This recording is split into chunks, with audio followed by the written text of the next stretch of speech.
Se você tem a carteira assinada, provavelmente você é a renda passiva de outra pessoa. Essa frase, quando eu ouvi pela primeira vez, ela mexeu bastante comigo. Então, hoje vamos tentar conversar um pouquinho mais sobre essa importância do investimento, trazendo a temática do risco. E para isso, nós vamos dividir o vídeo em duas partes. O primeiro vai tratar um pouquinho mais sobre ajustes que você, enquanto investidor de longo prazo, precisa fazer, precisa ficar muito atento. E o segundo já é um pouquinho mais filosófico, mas ainda assim com os dois pés no chão. Me acompanha até o final que eu tenho certeza que você vai sair aqui com mais informação do que quando você chegou. Vamos lá então?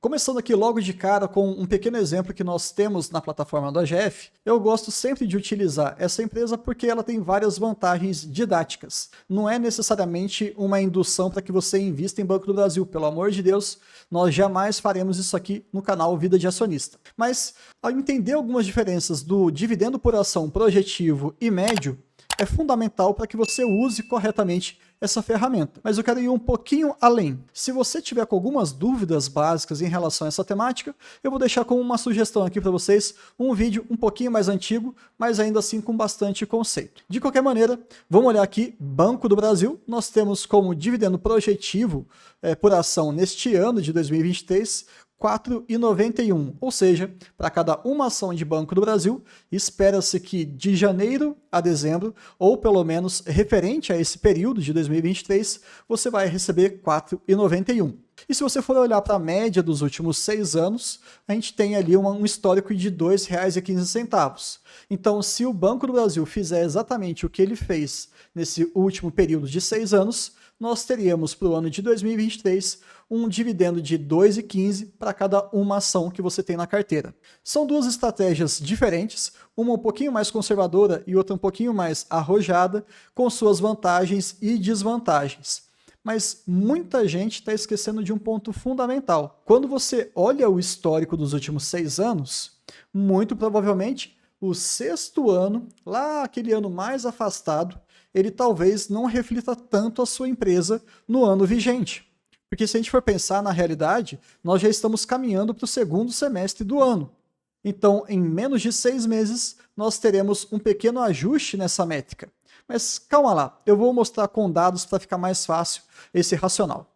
Pegando os números aqui para ficar um pouquinho mais fácil, percebam que lá em 2017, a empresa teve um lucro de 11 bilhões de reais e distribuiu 94 centavos para cada um dos seus acionistas, por ação. Já no ano de 2021, praticamente dobramos esse lucro líquido e também tivemos um aumento expressivo dos proventos recebidos, juros sobre capital próprio e dividendos. E para o ano de 2022, crescimento do lucro líquido e também mais proventos recebidos. Só para a gente resumir aqui rapidamente, você soma todos os proventos desses 6 anos, chegaremos ali a R$ 12,90, e aí você divide por 6, porque trata-se de uma média aritmética. Então nós chegamos a R$ 2,15 na média nos últimos 6 anos. Sem dificuldade nenhuma, esse é o DPA médio de 2023, que contempla a média aritmética dos últimos 6 anos, começando em 2017 e terminando em 2022. Acabou, essa é a definição. Bruno, o que eu faço com essa informação? Se você dividir por 6%, que é a ideia do Luiz Barsi Filho, com o projeto Ações Garantem um Futuro, você chega ali no preço teto de R$ 35,83. Acredito que aqui não tivemos nenhuma dificuldade, correto? Então, maravilha. Agora, qual que é o grande insight que eu quero trazer para vocês? Estamos gravando esse vídeo em junho de 2023, caminhando aí para o seu 2º semestre do ano, correto? Maravilha. Então, assim que virar o nosso calendário, assim que nós iniciarmos 2024, nós teremos a exclusão do ano de 2017 dessa média e teremos a inserção do ano de 2023. Concorda? Para pegar novamente os últimos 6 anos. E aí é que tem o grande ajuste fino. Parece até um pouquinho contraditório, mas é importante que vocês fiquem atentos a essas métricas para que a gente não fique tão ancorado, já que muitas pessoas gostam de ser mais conservadores. Não tem problema nenhum em relação a isso, tá? Eu não uso DPA médio em praticamente nenhuma empresa, mas é uma visão do Bruno, pessoal. Conheço grandes investidores, um pequeno exemplo aí é o Fábio Baroni, lá do AGF, ele gosta do DPA médio. Tá tudo bem, cada um com sua estratégia. Mas vamos fazer aqui um ajuste fino, pensando já daqui a 6 meses? Historicamente falando, o Banco do Brasil ele entrega quase que 95% daquilo que ele promete em relação ao guidance. Se você tiver alguma dúvida em relação a isso, eu fiz um vídeo exclusivo falando só sobre essa metodologia do Banco do Brasil e eu vou deixar como sugestão para vocês. É muito interessante observar esse pequeno detalhe, porque nos traz um pouco de previsibilidade e também de segurança. Então, qual que é o guidance, qual que é a projeção deles para o ano de 2023? 4,91 para cada um dos seus acionistas, já que eles estão esperando um lucro líquido mínimo de 33 bilhões. Podendo chegar até 37, mas sejamos conservadores com força. Tranquilo?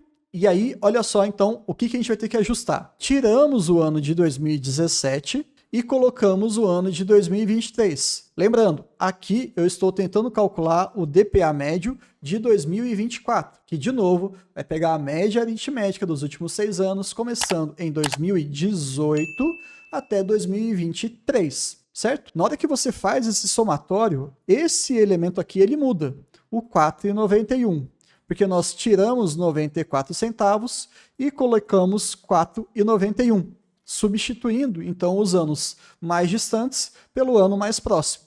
Chegamos então ao somatório de 16,87, fazendo a média aritmética, dividindo por 6 anos, temos ali um DPA médio de 2,81. Mudou muito, muito mesmo. E na hora que você coloca a fórmula dos 6%, ou seja, qual que é o preço teto máximo que eu pagaria olhando para o histórico de 6 anos, considerando a empresa Banco do Brasil, 2,81 dividido por 6%. Olha só quanto é que vai ser o DPA médio a partir do primeiro dia útil de 2024 para a BBAS3. 46,83. Saímos de R$ 35,00 e fomos para 46, sendo muito conservadores em relação ao lucro que será entregue no ano atual, porque a gente está pegando aí o valor mínimo, e também porque nós estamos considerando a ótica do histórico, o DPA médio. Então vamos colocar aqui em um resumo. Olha só o resumo então. Até o último dia útil de 2023, na plataforma do AGF+, você vai observar esse DPA médio, R$ 35,00. A partir do primeiro dia útil de 2024, daqui a pouco mais de 6 meses, vocês verão R$ 46,83. E quanto é que está custando hoje Banco do Brasil? R$ 49,86. Chegou até a bater mais de R$ 50,00, tá? Que foi um valor assim que me chamou bastante atenção. Mas de qualquer maneira, o que eu quero trazer para vocês em relação a essa pequena reflexão? Banco do Brasil está caro? Sendo bem sincero, o meu propósito não é convencer ninguém. Eu só quero que vocês utilizem todas as ferramentas da melhor maneira possível, porque senão a gente acaba utilizando uma ferramenta que é muito útil de um jeito errado e acaba sendo improdutivo. É aquela velha analogia que eu faço da faca. A faca serve para cortar um pão. Você consegue parafusar um parafuso? Consegue, mas você pode se machucar. Ela não foi feita para isso. Então, dada essa informação, vamos falar um pouquinho mais sobre alguns eventos não recorrentes que também vão fazer parte da sua avaliação histórica. Muita gente fica atenta em relação a isso, alguns gostam de fazer o ajuste e outros não. O que eu estou querendo dizer? Se a gente for olhar aqui o histórico de Banco do Brasil ao longo dos últimos mais de 20 anos, eu circulei alguns momentos em que nós tivemos uma queda dos seus resultados. Vamos ser bem sucinto aqui. 2007, julho, salvo engano, nós tivemos a crise do subprime. Bateu no mundo inteiro. É uma crise que nós acabamos importando dos Estados Unidos. 2016, 2015 foi um momento muito tenso aqui de política, o impeachment da Dilma, seguido, obviamente, quando o Michel Temer acabou assumindo o governo. Isso balançou muito o mercado, sem dúvida nenhuma. E nós tivemos ali em 2020 a pandemia. Percebam, motivos diferentes, uma crise meramente financeira, política e sanitária. Mas todas elas acabaram batendo no Banco do Brasil e também em outras empresas. Perceba que o evento não recorrente negativo, por mais que tenha motivos diferentes, ele, via de regra, acaba acontecendo no nosso país país. Então, será que efetivamente a gente tem que excluir esses eventos não recorrentes? Será que a gente tem que fazer uma correção e falar assim, pô, Bruno, 2020 o Banco do Brasil estava voando, ele continuou com suas operações, só que nós tivemos uma determinação do Banco Central limitando o payout a 25%. Perfeito, a sua análise está 100% redonda. Mas será que a gente tem que desconsiderar isso? Ah, Bruno, eu acho que sim, porque o banco não ficou mal das pernas. Mas eu quero saber daquilo que eu estou recebendo. Eu não recebi dividendos. Em 2015 e 2016, nós tivemos o impeachment. Isso foi um momento muito cruel para a democracia como um todo, independentemente do país, da sua oposição direita ou esquerda, não me interessa. Mas é muito ruim quando você elege um presidente e você acaba derrubando essa pessoa. Não é bom para ninguém. Quando nós temos uma crise internacional, como tivemos ali em 2007, isso é péssimo. Todo mundo sofre. E geralmente pessoas mais pobres sofrem mais do que as pessoas mais ricas. Mas eu não vou entrar muito nesse mérito não. O fato é, de tempos em tempos, nós temos crises. E aí eu talvez fique pensando um pouquinho. Eu vou ficar desconsiderando, eu vou ficar ajustando todos esses anos de crise, retirando da média, com aquela perspectiva de muito provavelmente nós não teremos uma pandemia novamente. Concordo. Mas sabe-se lá Deus qual que vai ser a próxima crise. Ela pode ser, por exemplo, financeira novamente. O mundo está em crise. A Alemanha já está em uma recessão técnica. O Brasil não está tão bem assim não. A economia está melhorando, mas não está aquela Suíça. Então, eu acho que essa também reflexão vale muito a gente discutir aqui, para você depois ponderar se vale a pena ou não você retirar ou não os eventos não recorrentes negativos. Aí, olha só que curioso quando a gente pensa nos eventos não recorrentes positivos. E nesse ponto cabe uma pequena discussão bem rápida, que é o seguinte: eventos não recorrentes positivos, via de regra, estão associados a alguma causa na justiça que a empresa ganhou, ou às vezes ela acabou vendendo algum ativo por um valor muito grande e isso acaba sendo distribuído para os seus acionistas, e outros tantos motivos que a gente poderia ficar conversando aqui. Mas, geralmente, eventos não recorrentes positivos, efetivamente, eles devem ser desconsiderados. Pelo menos essa é a minha estratégia. Por quê? Eu quero ser conservador. Se alguma venda de ativo aconteceu no curto prazo e isso jogou o resultado para cima, eu não espero que a empresa continue fazendo isso. A não ser, é claro, que isso faça parte do seu modelo de negócios. Entendeu mais ou menos? Se nós tivermos algum desdobramento positivo na justiça que acabou chegando numa grande bolada, eu primeiro não quero que minha empresa esteja envolvida com processos na justiça. Já começa por aí. Que bom que ganhou, nesse pequeno exemplo que nós trouxemos. Mas eu não quero ter essa dúvida ou ficar contando com esse lucro exorbitante pontual de tempos em tempos. Eu acho que não faz muito o meu racional, sempre pensando em perenidade e em previsibilidade. Se acontecer, maravilha. Se não acontecer, segue o jogo. Entendeu? Então, o grande resumo aqui é evento não recorrente negativo. Eu estou pensando cada vez mais em colocar na nossa média mesmo, porque isso eventualmente tende a acontecer. E eventos não recorrentes positivos, eu tendo a excluir para que eu não fique positivamente enviesado. Agora vamos falar sobre o segundo assunto desse vídeo, que está relacionado ao risco propriamente dito. E aqui talvez caiba um grande insight para que você pare de uma vez por todas de ficar tentando copiar o que outros investidores estão fazendo, sejam eles maiores, mais experientes e etc. Isso nesse momento não importa. Tem muita coisa boa para a gente conseguir absorver dos nossos exemplos, sem dúvida nenhuma, mas nem tudo, tá? Calma lá que eu vou explicar. Quando a gente fala de risco, a gente tem várias interpretações. Eles podem estar relacionados e a gente consegue enxergar talvez o risco de diferentes formas. Eu vou soltar aqui algumas palavras falando brevemente sobre alguns tópicos que são levantados pelos investidores.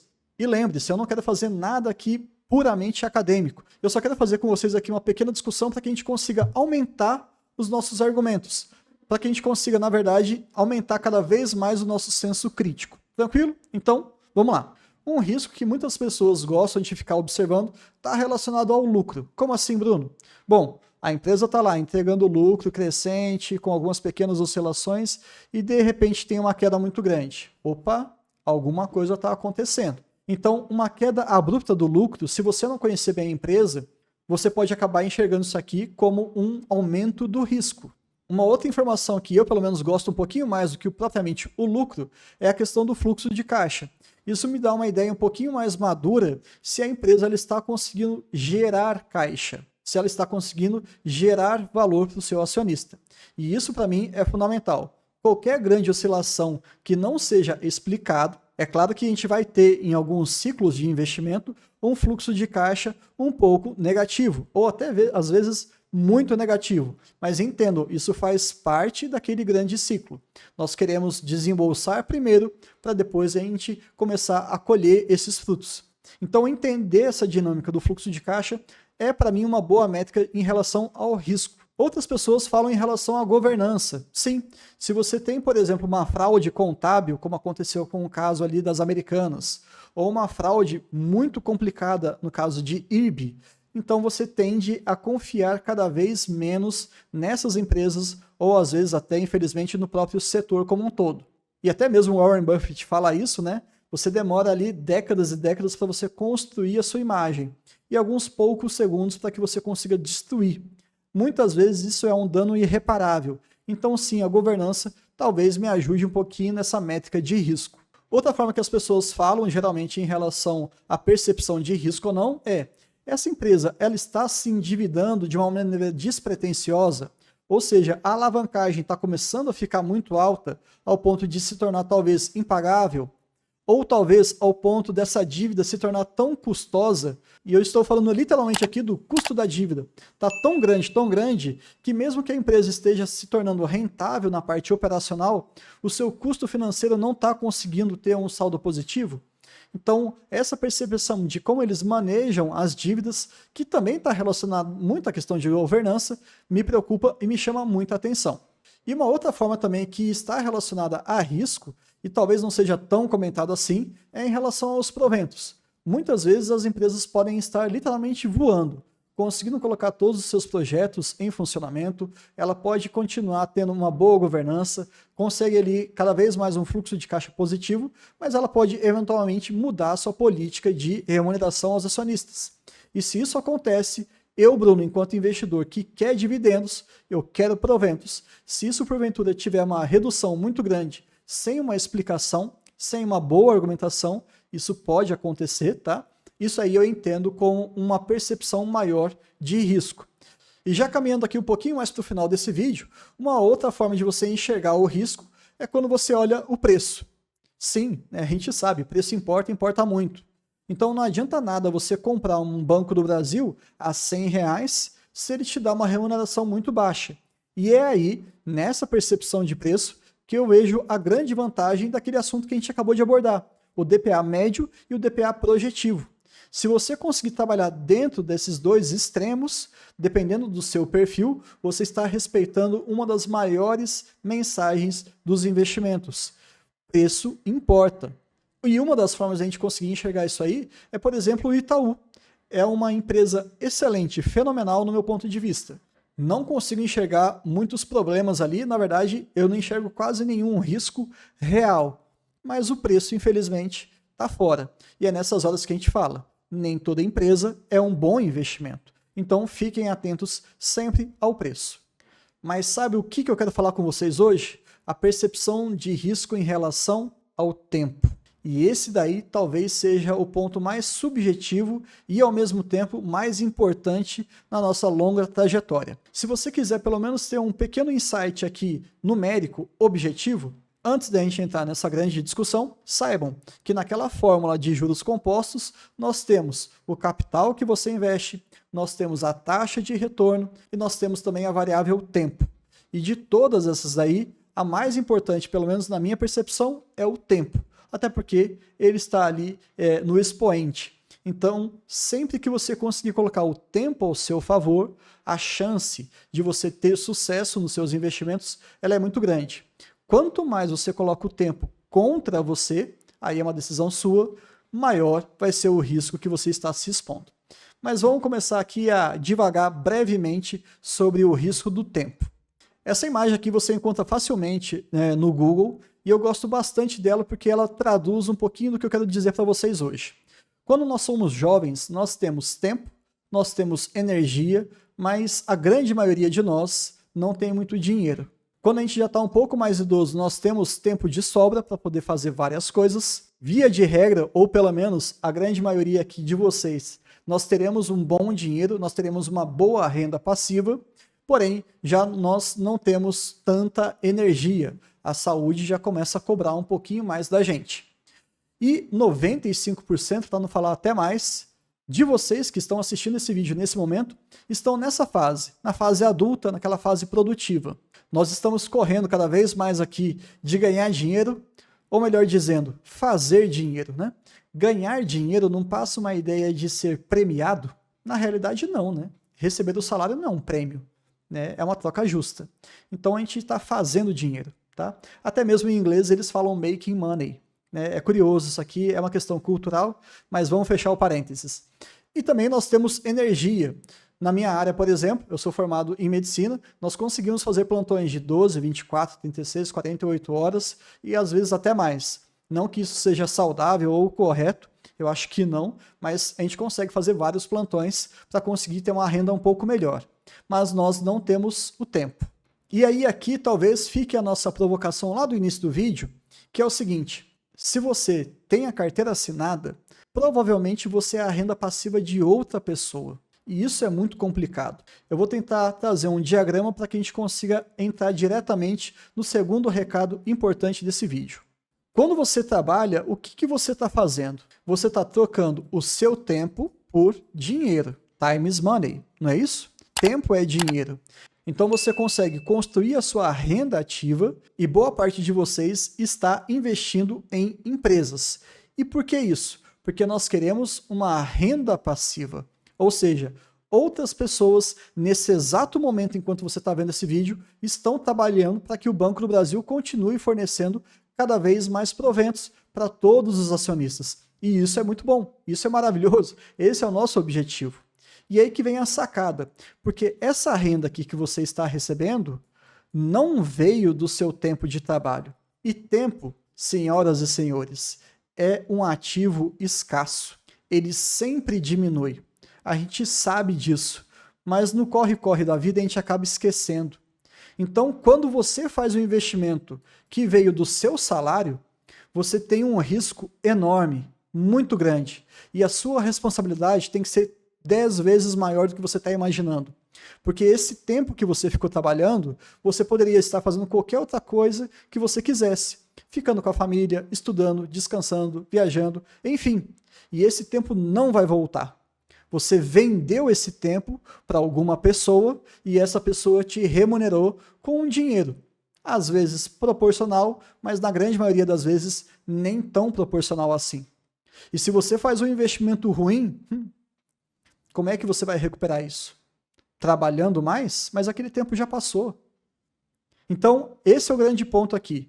Quando você está nessa fase de construção, quando você faz um aporte do seu salário, o seu risco, em termos de percepção do tempo, ele é sempre maior. Agora, olha como que essa conversa muda quando a gente pega a nossa renda passiva e faz o reinvestimento. Isso aqui é sensacional. Eu, pelo menos, gostei muito quando eu li isso aqui. Pensa só, você vai lá, compra uma ação do Banco do Brasil e aquelas pessoas estão trabalhando para você, porque você é um pequeno dono. Você pode até não acreditar nessa conversa e achar que é um papo furado, mas a grande verdade é que você é um pequeno dono, aceitando ou não, ok? Então aquelas pessoas estão trabalhando e uma parte muito pequena do tempo delas está sendo vendida para você e você está recebendo esse provento. Se porventura o seu reinvestimento não der certo, não é o seu tempo de trabalho que foi embora, é o tempo de trabalho de todos os funcionários daquela empresa. Mas lembre-se, tempo é escasso. Não é porque é o tempo dos outros que você vai tratar com uma negligência. De maneira nenhuma, claro que não. Ele sempre tem que ser valorizado. Então, na hora que você consegue fazer um reinvestimento ou investimento que vem da sua renda passiva, o seu risco ele é muito menor. Mas muito menor mesmo. Ele ainda existe, ele ainda é muito relevante, mas ele é bem menor do que quando vem da sua renda ativa. Era mais ou menos isso que eu queria trazer para vocês e lembrar sempre dessa sua responsabilidade. Não importa se seu aporte está vindo do seu trabalho ou das suas decisões que você tomou lá no passado enquanto investidor. Tenha sempre muito cuidado e use as ferramentas corretas. Se você gosta de uma visão muito conservadora e olha para o passado, tudo bem, tá tudo certo, de verdade. O importante é você ter tranquilidade. Mas fique atento a essas mudanças que nós temos nas ferramentas. De tempos em tempos, assim que vira o ano, o cálculo do DPA médio, por exemplo, ele pode ficar muito distorcido. E aí fica a grande pergunta para vocês no final. Quantos de vocês já tinham percebido que o preço atual de Banco do Brasil é extremamente conservador para quem já está considerando o fechamento de 2023? Eu mesmo não tinha essa percepção. Conversei com algumas pessoas lá do grupo do WhatsApp, do Vida de Acionista. Inclusive, eu vou deixar para vocês aqui o link para que você possa fazer parte. Praticamente ninguém tinha visto isso. E é um dado importante, está estampado na nossa cara. Muitas vezes a gente tem que entender aquilo que é óbvio e ir um pouquinho mais além. Eu não estou forçando a barra, porque eu estou falando que de um investimento de décadas e décadas que eu quero manter na minha carteira, se eu quiser enxergar um pequeno ajuste fino de 6 meses, só para a gente fechar nosso ano e mudar os valores, eu não acho isso como futurologia. Eu não acho uma forma de me expor a um risco desnecessário. Não. A ideia mesmo, até do MDI, qual que é? É antever os meses em que há anúncios de dividendos, não é? Para que você consiga comprar por um preço um pouco mais atrativo. É isso que eu estou fazendo aqui.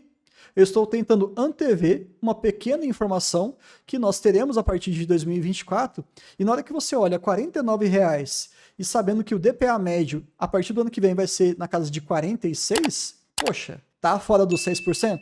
Bruno, tá fora. Concordo, mas está muito próximo mesmo. E eventualmente isso pode cair abaixo de 46. Então a gente precisa ter coerência nos nossos argumentos, a gente precisa ter coerência nas ferramentas que a gente está utilizando. E era justamente isso que eu queria trazer para vocês. Eu espero que vocês tenham gostado. Se você ainda não é inscrito no nosso canal, é só clicar aqui no botãozinho inscrever-se, deixem um like, compartilhem para o máximo de pessoas que gostam desse tipo de assunto. E também, é claro, nós sempre gostamos de sugestões. É só você deixar aqui embaixo, marcado, que a gente pode discutir ali, colocar na nossa programação. Basicamente é isso e até o próximo vídeo.